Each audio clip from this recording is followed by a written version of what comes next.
It looked like this exposed muscle. The burn was so bad. Hi guys, I'm Sarah from The Minimalist Mom. This is video 5 in a 6-part series about my cancer story. I had several radiation sessions split up into about 2 groups. First, a session on my legs in fall of 2018. You guys, this video is going to be a hit or miss. I don't know if you can hear the lawnmower in the backyard. Our neighbor is mowing his lawn and it is super loud.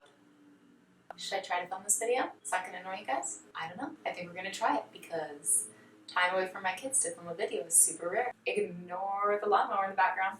And then a second session on my lungs in spring of 2019. Okay, let's start with radiation to my leg. I had radiation from the bottom of my calf to about 2 inches above my knee. During radiation, you have to be in the perfect position down to the millimeter. So they strap you down. Before any treatments began, I had a mold taken of my entire leg. It's this large moldable thing encased in plastic. They heat it, mold it around your leg, and then you hold that position for about 5 minutes while it cools and stiffens into that shape. So every time you go for your chemo session, you lie down inside that mold and it returns you to that exact shape. At that point, the techs position your leg with like some fancy beams and weird language that I didn't understand. After you are presumably in position, several x-rays are taken to be sure your leg aligns to the exact millimeter.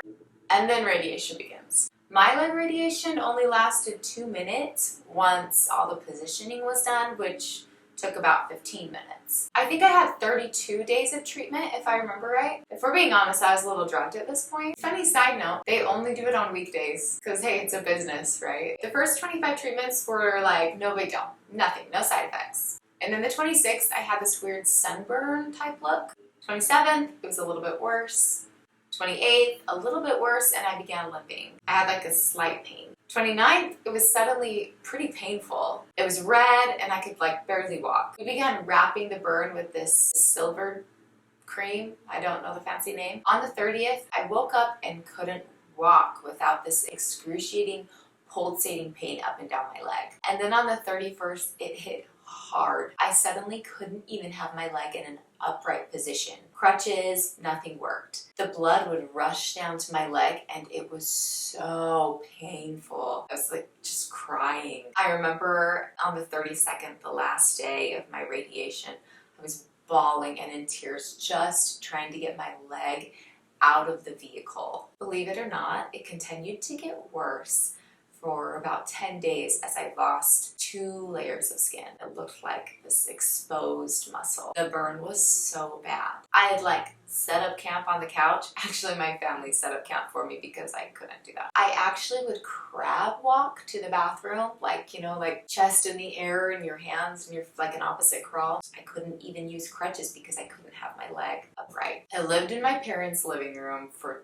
2 weeks and crawled because it was so painful to stand. And then suddenly there was a day I could use crutches, like I was able to stand. And that particular period lasted about 3 days and then suddenly I could walk. The burn was all still really bad, but that internal excruciating pain had somehow resided and I could finally walk. So radiation was hard for those 3 weeks, but I didn't realize the long-term effects that it would have on my body. I have so much scar tissue around my calf that I actually cannot stand flat-footed on the ground. The scar tissue is slowly breaking away and I hope that within a couple of months I'll have that movement back in my leg, but I think it's gonna take some time. Really, I'm just super happy to at least have my leg. So, continue with my story. After radiation to my leg, I had 4 months of chemotherapy and radiation to my lungs. I don't have much to say about the radiation to my lungs. That was actually a low dose, so only a percentage of the dose to my leg, and it was only a third of the days. So much easier. Basically, I don't even remember it. There were no side effects, no burns, no anything. So easy one on that, easy peasy. In my next video, I talk about recovery from initial treatment and basically how I live for every 90 days in between my scans. Check that out here. See you in the next video. If you haven't subscribed yet, subscribe down below and hit that notification bell. After I'm done with this entire cancer series, you'll see my whole channel on minimalism. So, subscribe, let's be friends.